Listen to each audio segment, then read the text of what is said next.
नमस्ते मित्रों, आप सभी को हमारे YouTube channel hub of history, archaeology and museology या हब ऑफ हब में स्वागत है।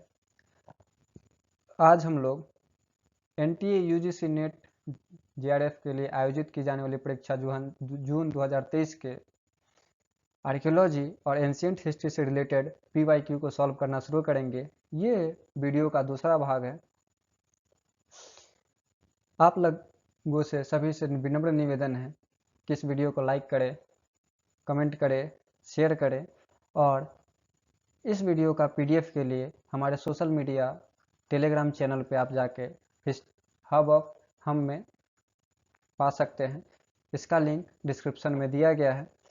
तो चलिए शुरू करते हैं। प्रश्न संख्या 1, यहाँ सूची 1 का सूची 2 से मिलान करना है। सूची 1 में स्थल दिया गया है, जबकि सूची 2 में उसके क्षेत्र दिए गए हैं। स्थल वाले में A Siswal, B Lal Qila, C सैपई और D सुरकोतला है। वही सूची 2 में क्षेत्र पहला कच्छ, दूसरा हिसार, तीसरा बुलंदशहर, चौथा इटावा। तो सिसवाल की अगर बात किया जाए तो ये हिसार में पड़ता है और एक चालकोलिथिक पीरियड का एक साइट है। तो ए का ये हो जाएगा 2। जबकि लाल किला की बात किया जाए तो ये एक OCP साइट है और यहाँ पे इसकी खुदाई जो है ये एक यूपी में बुलंदशहर में पड़ता है और इसका हो जाएगा बुलंदशहर होने का तीसरा। जबकि सैपई की बात किया जाए तो लाल किला सैपई सब OCP कल्चर में ही आते हैं और ये इटावा में मिला है। तो सी का 4। जबकि सुरकोतला जानते हैं कि ये एक हड़प्पन साइट है जो कि कच्छ में है। तो डी का फर्स्ट। इस प्रकार 2341 ऑप्शन ए सही है। चलिए अगले सवाल की ओर आगे बढ़ते हैं। प्रश्न संख्या 2, सूची 1 में मंदिर दिया गया है, जबकि सूची 2 में वंश दिया गया है, उससे मिलान करना है। सूची 1 में विरूपाक्ष मंदिर, सूर्य मंदिर, लक्ष्मण मंदिर और चन्नकेशव मंदिर। वहीं सूची 2 में वंश, चंदेल, होयसल, विजयनगर और गंग। अगर हम विरूपाक्ष मंदिर की बात करें तो ये भगवान शिव या विरूपाक्ष को समर्पित है और उनकी पत्नी पंपा देवी के साथ यहाँ पे उनकी मूर्ति लगी हुई है और ये हम्पी विजयनगर कर्नाटक वहाँ से ये रिलेट करता, वहाँ पे ये है। और इसको बनाने का काम किया था लखन डंडेशा ने, जो कि एक नायक था। देवराय दूसरे विजयनगर एम्पायर के जो राजा थे, देवराय सेकेंड, उनके अंडर का ये नायक था और इसने बनाया था। तो यहाँ हो जाएगा ए का 3। दूसरा सूर्य मंदिर की बात किया जाए तो कोणार्क का हम लोग जानते हैं सूर्य मंदिर जो पुरी में है, उड़ीसा, और इसको नरसिम्हादेव फर्स्ट ने बनाया था और ये एक ईस्टर्न गंग डायनेस्टी से बिलोंग करते थे। इस प्रकार से बी का 4। अगर लक्ष्मण मंदिर की बात किया जाए तो ये खजुराहो में है और इसको चंदेल राजा यशोवर्मन ने बनाया था। ठीक है, तो इसका हो जाएगा आपका सी का 1। जबकि चन्नकेशव की बात किया जाए तो ये बेलूर कर्नाटका में है और ये भगवान विष्णु को समर्पित है और चन्नकेशव का मतलब होता है हैंडसम केशव।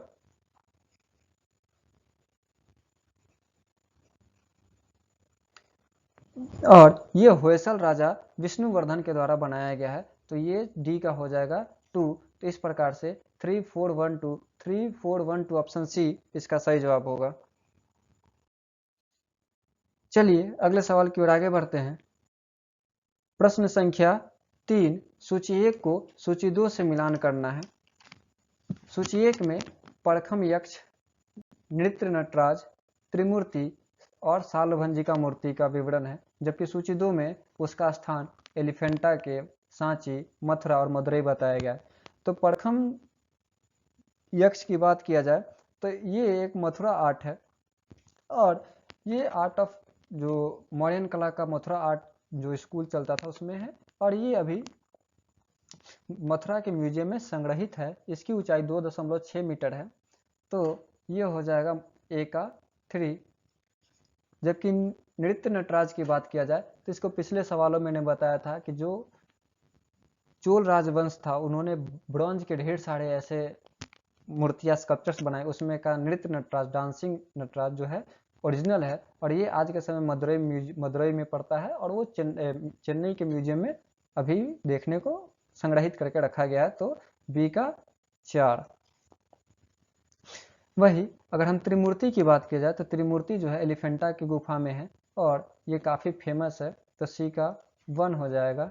और एलिफेंटा नाम आप लोगों को पता है कि ये पुर्तगीज के द्वारा दिया गया है, क्योंकि उस केव में हमें हाथी के चित्र देखने को, उसकी मूर्ति देखने को मिलता है। जबकि अगर वही सालभंजिका की बात किया जाए तो सालभंजिका एक बुद्धिस्ट मूर्ति है। इसमें एक पेड़ की डाली के साथ एक स्त्री का विवरण मिलता है, और ये बुद्धिस्ट होने के कारण ये सांची में हम लोग को देखने को मिलता है। तो डी का 2। तो 3412 ऑप्शन बी इसका सही होगा। चलिए अगले सवाल की ओर आगे बढ़ते हैं।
चलिए अगले सवाल की ओर आगे बढ़ते हैं। प्रश्न संख्या 5। यहाँ पे एक सूची 1 में पुस्तक और सूची 2 में ऑथर दिए गए हैं, और उसका मिलान करना है। सूची 1 में a archaeology from earth, b personality of India, c the rise of civilisation, और डी सरस्वती फ्लो जोन। वहीं उसके सूची 2 में लेखक b Allchin and f r Allchin, दूसरे में एम व्हीलर, तीसरे में बी लाल, और चौथे में बी सुब्बा राव। तो इसका अगर देखा जाए तो आर्कियोलॉजी फ्रॉम अर्थ ये लिखते हैं व्हीलर जी, तो इसका ए का हो जाएगा 2। जबकि पर्सनालिटी ऑफ इंडिया जो है वो बी सुब्बा राव का लिखा गया है बुक, तो ये हो जाएगा बी का 4। अगर द राइज ऑफ सिविलाइजेशन की बात किया जाए तो ये आपका लिखते हैं B Allchin and f r आल्चिन, तो इसका हो जाएगा 1। और सरस्वती फ्लोज ऑन ये लिखते हैं बीबी लाल, तो इस प्रकार से हो जाएगा डी का 3। तो 2413 ऑप्शन सी में इसका सही जवाब होगा। चलिए अगले सवाल की ओर आगे बढ़ते हैं। प्रश्न संख्या 6। सूची 1 को सूची 2 से मिलान करना है। सूची 1 में संवत दिए गए हैं, और सूची 2 में उसके प्रारंभ शुरुआत की तिथि दी गई है, कब से शुरू हुआ। तो सूची 1 में ए विक्रम संवत, बी गुप्त वल्लभी संवत, सी कलचुरी चेरी संवत, और डी शक संवत। और सूची 2 में ए 57 से 56 ईसा पूर्व, दूसरे में 78 ईसा, और तीसरे में 248 से 49 ईस्वी, और चौथे में 319 ईस्वी। तो गुप्त संवत के विक्रम संवत के बारे में हम लोग जैसा जानते हैं कि ये विक्रमादित्य के द्वारा जो शक पे उन्होंने जीत हासिल की थी, उस पे उपलक्ष्य में ये संवत शुरू होता है, जो कि 57 से 56 ईसा पूर्व में शुरू होता है। तो ए का फर्स्ट। जबकि गुप्त और संवत और वल्लभी संवत लगभग कंटेम्परेरी है, और गुप्त संवत 319 ईस्वी से स्टार्ट होता है, तो बी का 4।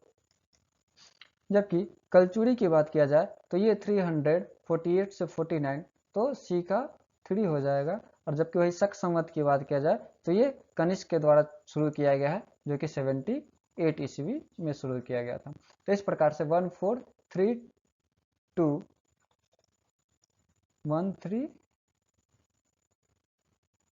1432 ये ऑप्शन ए इसका सही जवाब होगा। चलिए अगले सवाल की ओर आगे बढ़ते हैं।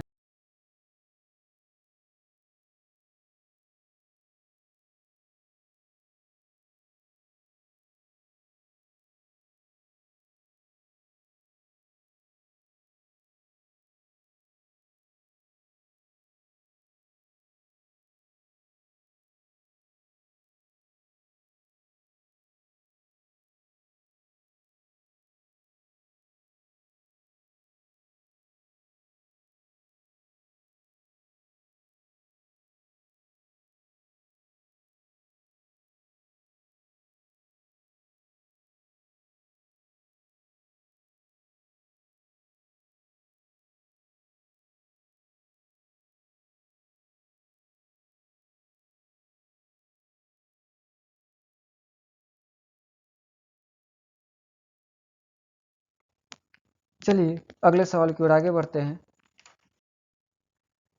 प्रश्न संख्या 8। सूची 1 में यहाँ पे इमारत दिया गया है, वहीं सूची 2 में उसके प्राप्ति स्थल साइट्स दिए गए हैं। सूची 1 में ए गोदी डॉकयार्ड, बी जलाशय लार्ज टैंक, सी वृत्तायत मंदिर एपिसाइडल टेम्पल, डी चक्र आकारित स्तूप की नींव चक्र शेप्ड स्तूपा।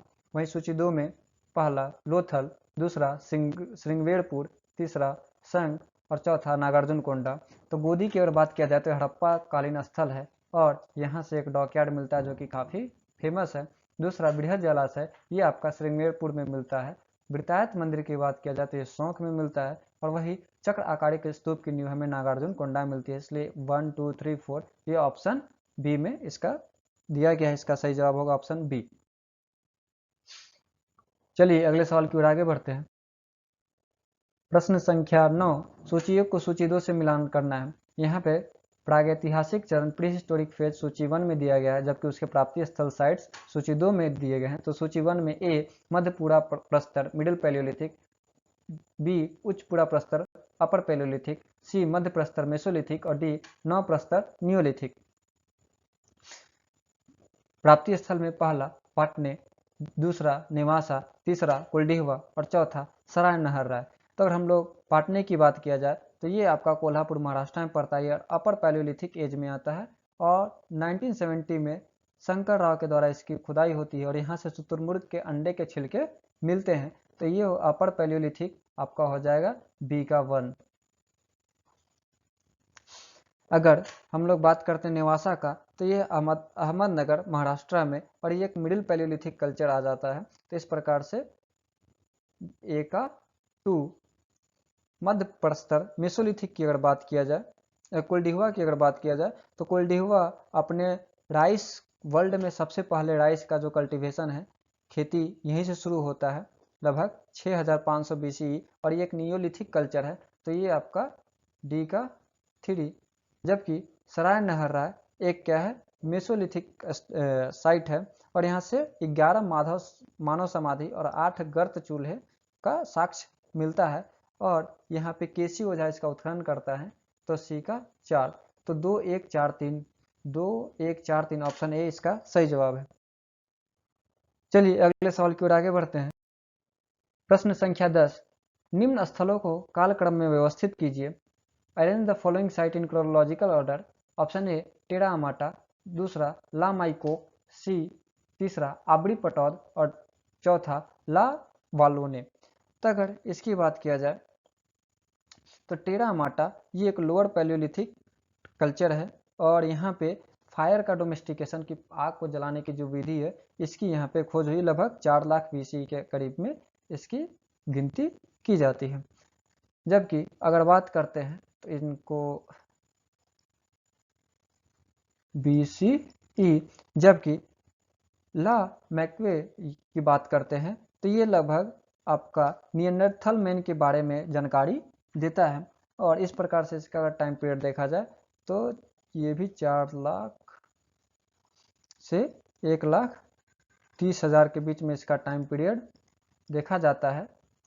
जबकि आबड़ी पटौद की बात किया जाए तो ये अपर पैलियोलिथिक है और इसका टाइम लगभग 47,000 से 17,000 BC है।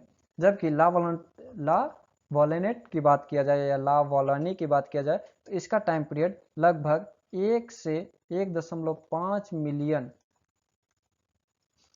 ईयर्स ओल्ड है। तो सबसे पहले 4, फिर ये सेकेंड, मतलब 4 1 2 3 4, तो 4 1 2 3 ऑप्शन बी इसका सही जवाब है। चलिए अगले सवाल की ओर आगे। प्रश्न संख्या 11, निम्नलिखित संस्कृतियों को कालक्रम में व्यवस्थित कीजिए। Arrange in chronological order the following culture. पहला आहार संस्कृति आहार कल्चर, दूसरा निवासा संस्कृति निवासिन कल्चर, तीसरा नरहन संस्कृति नरहन कल्चर और चौथा नाल संस्कृति नाल कल्चर। तो इसका सही जवाब है, पहले में आएगा निवासा कल्चर, दूसरे में आएगा आपका नाल संस्कृति, तीसरे में आपका आहार संस्कृति और चौथे में नरहन संस्कृति। तो इस प्रकार से देखा जाए तो 2 4 1 3, 2 4 1 3 ऑप्शन सी इसका सही जवाब है। चलिए अगले सवाल की ओर आगे बढ़ते हैं। प्रश्न संख्या 12, निम्नलिखित स्थलों को सांस्कृतिक क्रम से संबंधित कीजिए। ए पहला आहार, दूसरा बिरभानपुर, तीसरा गुफा कड़ाल और चौथा श्रावस्ती। अगर हम लोग आहार की बात किया जाए तो ये एक चालकोलिथिक साइट है, या कह सकते हैं ताम्रपाषाणिक संस्कृति है।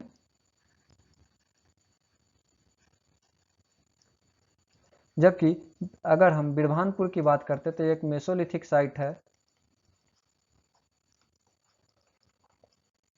गुफा कराल की बात करें तो ये एक नियोलिथिक साइट है।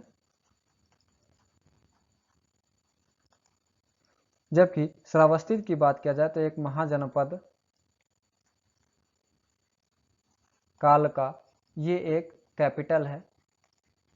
तो इस प्रकार से देखते हैं तो सबसे पहले मेसोलिथिक आएगा, फिर चालकोलिथिक और उसके बाद महाजनपद। तो ये आपका हो जाएगा 2 3 1 4, 2 3 1 4 ऑप्शन बी इसका सही जवाब है।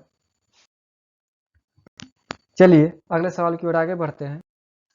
प्रश्न संख्या 13, निम्नलिखित उपकरणों को उनके प्रचलित रूप के अनुसार कालानुक्रम में व्यवस्थित कीजिए। Arrange the following tools in the chronology of their prevalence. Option पहला क्लीवर, दूसरा लूनेट, तीसरा स्कंदयुक्त कुल्हाड़ी या शोल्डर्ड एक्स और चौथा चॉपर।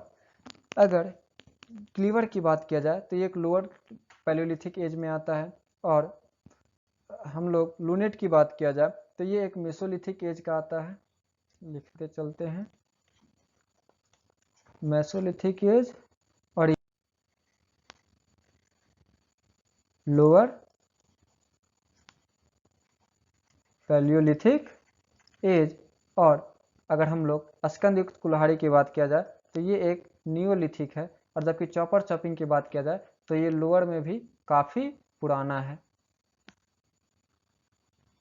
पैलियोलिथिक एज में ये आता है। तो यहाँ पे हो जाएगा पहला 4, फिर 1, फिर 2 और 3, 4 1 2 3 आपका ऑप्शन सी में दिख रहा है, इसलिए इसका सही जवाब आएगा ऑप्शन सी। चलिए अगले सवाल की ओर आगे बढ़ते हैं। प्रश्न संख्या 14, निम्न स्थलों को उनके सांस्कृतिक अवशेषों के आधार पर कालानुक्रम में व्यवस्थित करिए। Arrange the following site in chronological order on the basis of their culture remains. पहला तिलवाड़ा, दूसरा चिरकी निवासा, तीसरा मयूरभंज और चौथा गुलेर। तो अगर हम लोग तिलवाड़ा की बात किया जाए तो यह राजस्थान में पड़ता है और ये एक मेसोलिथिक साइट है। जबकि चिरकी निवासा की बात किया जाए तो ये एक लोअर पैलियोलिथिक साइट है।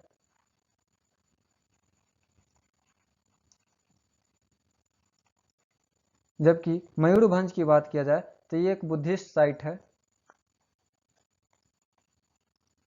और गुलेर की बात किया जाए तो ये सोहन कल्चर का ये एक लोअर पैलियोलिथिक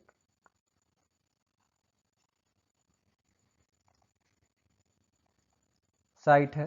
तो इस प्रकार से देखा जाए तो यहाँ पे 4 2 1 3, 4 2 1 3 ऑप्शन डी इसका सही जवाब है। चलिए अगले सवाल की ओर आगे बढ़। प्रश्न संख्या 15, निम्न महत्वपूर्ण पुरातात्विक खोजों को उनके प्राप्ति के आधार पर क्रमानुसार व्यवस्थित कीजिए। Arrange the following discoveries of archaeological importance in the order of their finding in chronology. तो यहाँ फाइंडिंग की बात किया जा रहा है कि कब कब आया। तो पहला है पल्लवरम से क्लीवर, दूसरा निवासा से फलक उपकरण, तीसरा शिशुपालगढ़ का नगर संकुल, और चौथा हस्तिनापुर से PGW। तब पल्लवरम से 1863 में रॉबर्ट ब्रूसफुट को यहाँ से टूल्स मिलते हैं। निवासा की बात किया जाए तो ये यहाँ से 1954 और 55 में दक्कन सोसाइटी के द्वारा यहाँ पे टूल्स मिलते हैं, फ्लैग टूल्स। अगर शिशुपालगढ़ की बात किया जाए तो यहाँ पे बीबी लाल 1948 में किए तो उनको आर्टिफैक्ट्स कुछ मिले, मगर 2001 का से लेके 2005 तक का जो एक्सकेवेशन होता है उस एक्सकेवेशन में यहाँ से पूरे नगर सिटी कॉम्प्लेक्स का विवरण मिलता है। और जबकि हम लोग हस्तिनापुर की बात किया जाए तो 1950 टू 19 में बीबी लाल इसका उत्खनन करवाते हैं। तो यहाँ पे पहला पल्लवरम हो जाएगा, दूसरा हस्तिनापुर हो जाएगा, तीसरा निवासा हो जाएगा, चौथा शिशुपालगढ़। तो आपका हो जाएगा 1 4 2 3, 1 4 2 3, ऑप्शन ए इसका सही जवाब है। चलिए अगले सवाल की ओर आगे बढ़ते हैं।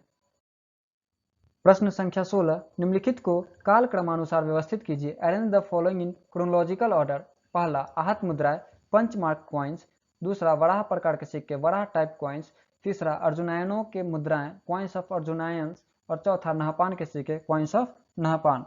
तो अगर हम लोग इसकी क्रोनोलॉजी सेट करते हैं तो आहत मुद्राएं जो है वो लगभग आपका 7th से 6th सेंचुरी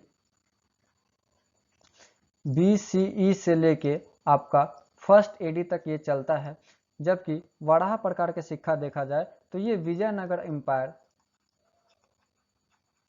में प्रचलित था, ठीक। और यहाँ पे अर्जुनायन का सिक्का की अगर बात किया जाए तो ये आपका ये शुंग के कंटेम्प्रेरी थे, तो ये लगभग 185 to 73 BCE के अप्रॉक्स में आते हैं। जबकि नहपान के सिक्के की अगर बात किया जाए तो ये शक के थे, ये भी 1st सेंचुरी से 2nd सेंचुरी AD में आते हैं। तो अगर इसका हम लोग क्रोनोलॉजी सेट करते हैं तो सबसे पहले पंचमार्क कॉइन आएगा, उसके बाद देखा जाए तो अर्जुनायन के मुद्रा आएंगे, और तो उसके बाद नहपान के सिक्के, और उसके बाद वराह प्रकार के सिक्के, वराह टाइप। तो 1 3 4 2 1 3 4 2 ऑप्शन ए में है, इसका सही जवाब ऑप्शन ए। चलिए अगले सवाल की ओर आगे बढ़ते हैं। प्रश्न संख्या 17, निम्नलिखित को कालक्रमानुसार व्यवस्थित कीजिए। Arrange the following in chronological order. पहला रावण द्वारा कैलाश हिलाने की मूर्ति, sculpture of Ravana shaking Kailasha. दूसरा सिरमा देवता की मूर्ति, स्कल्पचर ऑफ सिरमा देवता।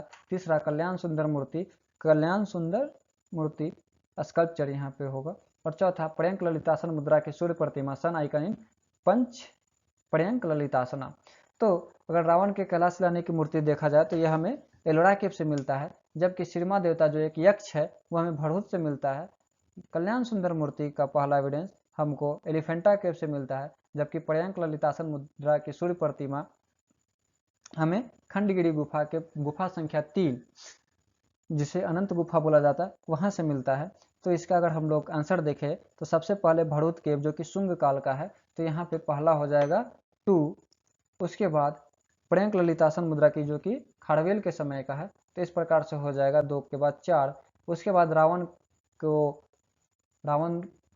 के द्वारा कैलाश हिलाने वाली जो मूर्ति है वो आ जाएगा, और उसके बाद कल्याण सुंदर मूर्ति एलिफेंटा केव। तो 2 4 1 3 आपका ऑप्शन ए में है, इसलिए इसका सही ऑप्शन हो जाएगा ऑप्शन ए। चलिए अगले सवाल की ओर आगे बढ़ते हैं। प्रश्न संख्या 18, निम्नलिखित को कालानुक्रम में व्यवस्थित कीजिए। Arrange the following in chronological order. पहला अक्षर की मोटाई में समानता, uniformity in width of letter. दूसरा एक्यूट एंगल, न्यून कोण की रचना, फॉर्मेशन ऑफ एक्यूट एंगल। तीसरा शिरोचिन्ह कारण, बिगनिंग ऑफ हेड मार्क। और चौथा पूर्ण अक्षर को ढकती शिरोरेखा की रचना, formation of heel line covering the entire letter. तो दरअसल ये सारे ब्राह्मी स्क्रिप्ट के बारे में, उसके शुरुआती विकास के बारे में बताया गया कि मौर्य काल में किस प्रकार से इसका विकास होता था।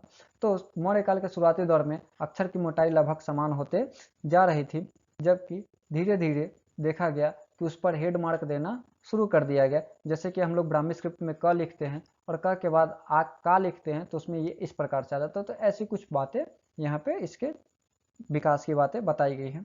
जबकि उसके बाद उसमें एक खास एंगल दिया जाना शुरू हो गया।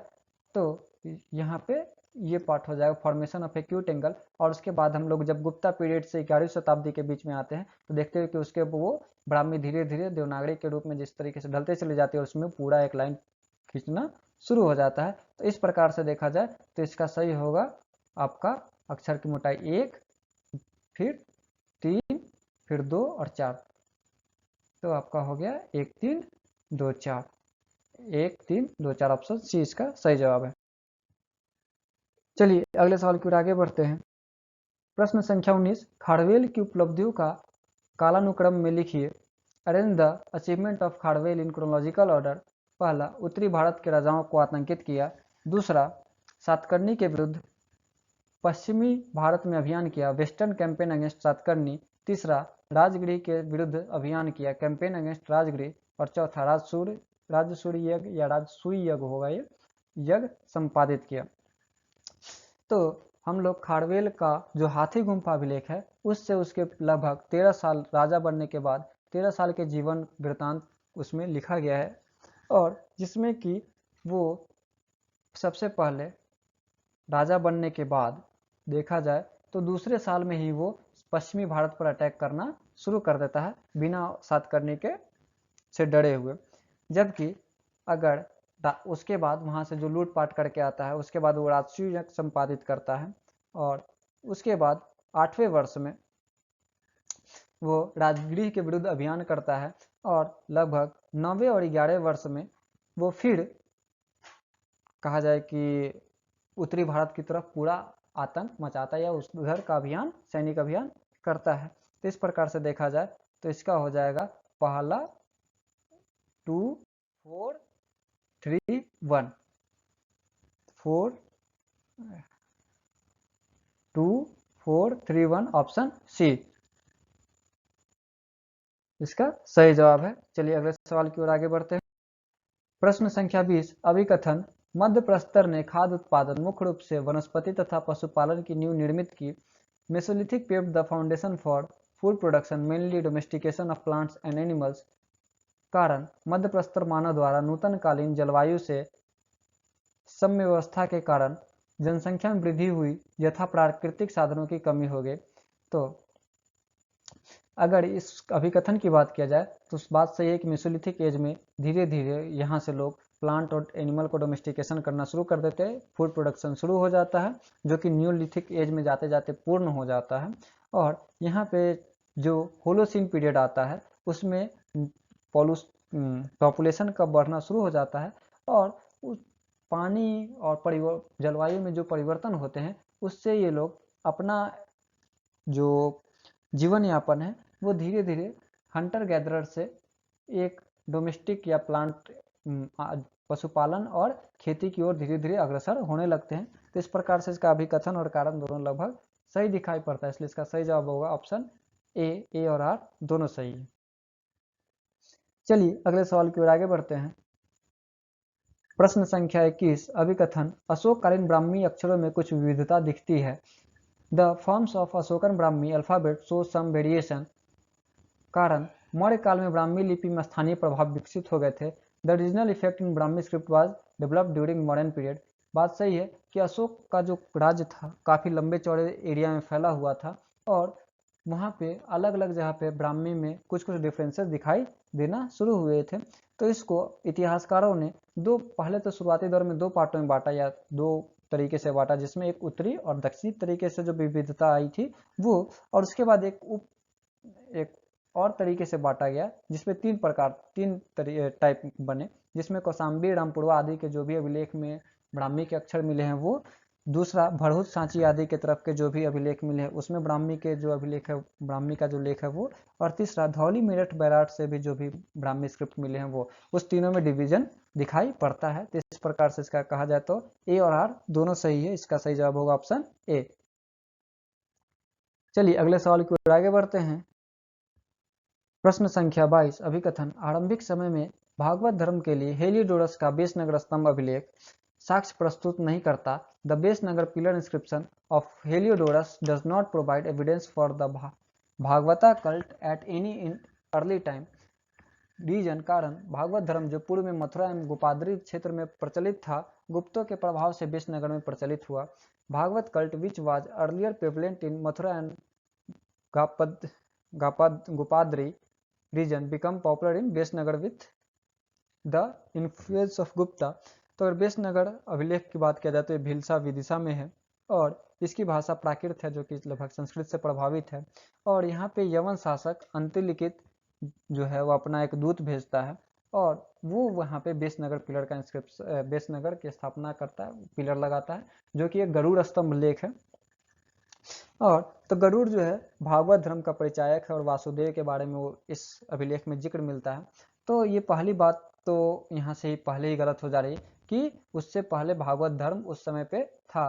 और अगर हम लोग गुप्ता की बात किया जाए तो गुप्ता से बहुत ही पहले, क्योंकि इसका जो टाइम पीरियड है वो टाइम पीरियड आपको शुंग के समय का ये अभिलेख है। तो शुंग और अभिलेख के बीच में, शुंग और गुप्ता के बीच में काफ़ी एक लंबा टाइम स्पैन है। तो ये यहाँ पे दोनों बातें जो है एकदम बेतुकी लग रही है।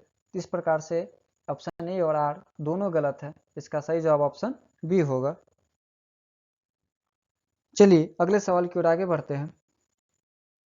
प्रश्न संख्या 23 गुहा चित्रण कला केवल गुप्त शासकों द्वारा प्रारंभ की गई थी। Art of cave painting was introduce by Gupta ruler only.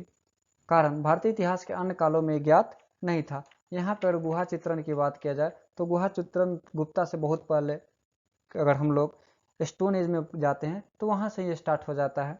और एलोरा, एलिफेंटा ऐसे केव में ढेर सारे पेंटिंग्स किए गए हैं, अजंता। तो ये बात यहाँ से ही खत्म हो गया कि गुप्ता शासक से पहले भी होती थी। और भारतीय इतिहास के अन्य कालों में ज्ञात नहीं था। रीजन इसका देखा जाए तो यहाँ पे भी इसका कोई तुक ही नहीं बनता। इसका मतलब ये उससे भी पहले बहुत सारे कालों में ये ज्ञात थी। तो इस प्रकार से ए और आर दोनों गलत है। इसका सही जवाब आएगा ऑप्शन बी। चलिए अगले सवाल की ओर आगे बढ़ते हैं। प्रश्न संख्या 24 अभिकथन मंदिर स्थापत्य की पंचायतन निर्माण शैली गुप्त शासकों के काल में प्रारंभ हुई थी।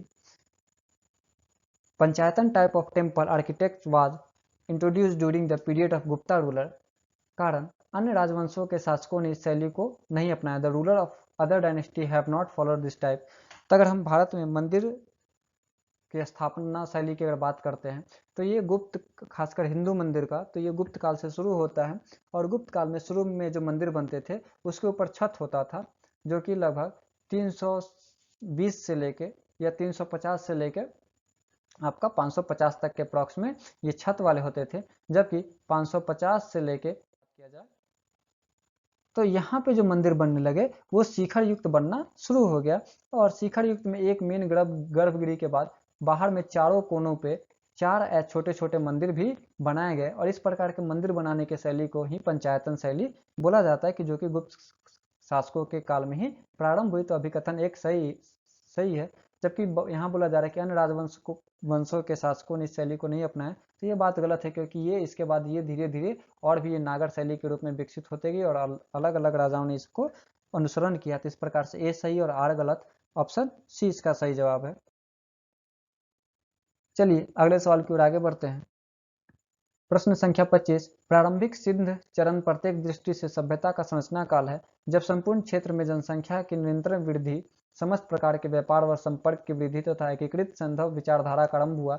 यह तथा कथित कोटदीजीय संस्कृति है। परिपक्व सिंधु नगरीकरण के लगभग ईसा पूर्व 2550 में उद्भव के कारक क्या थे अभी भी सुनिश्चित नहीं है, परंतु इस बदलाव से एक साथ मुद्राओं एवं अभिलेखों में एकीकृत लिपि व प्रतिमा शास्त्र तथा संपूर्ण सिंधु क्षेत्र में नूतन तथा पूर्व अपघटित स्तरीय व्यापार एवं संपर्क के प्रभाव दृष्टव्य होते हैं। लेख मूल रूप से निम्न कथन को अभिव्यक्त करता है। तो ये कथन जो ऊपर दिया गया, इस कथन क्या बात करता है, तो उसका ऑप्शन दिया गया कोटदीजीय संस्कृति की विशेषताओं का निरूपण। दूसरा परिपक्व हड़प्पा संस्कृति का विकास। तीसरा कोटदीजीय व्यापार एवं वाणिज्य की प्रकृति, और चौथा हड़प्पा संस्कृति के प्रमुख लक्षणों का प्रारंभ। इसका सही जवाब है ऑप्शन डी, हड़प्पा संस्कृति के प्रमुख लक्षणों का प्रारंभ।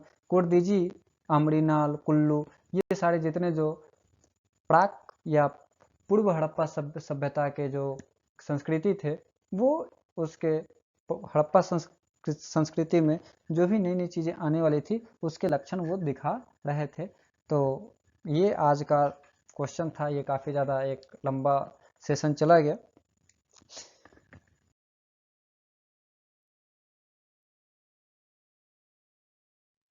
आप सभी का बहुत बहुत धन्यवाद इस वीडियो को देखने के लिए। इस वीडियो को लाइक करें। इस वीडियो के रिलेटेड कोई भी सुझाव या समाधान या कोई भी ऐसे विचार हैं तो उसे कमेंट बॉक्स में अवश्य साझा करें, और इस चैनल को अपने दोस्तों में ज़्यादा से ज़्यादा शेयर करें। मिलते हैं फिर अगले क्वेश्चन सीरीज में। आप सभी का फिर से धन्यवाद।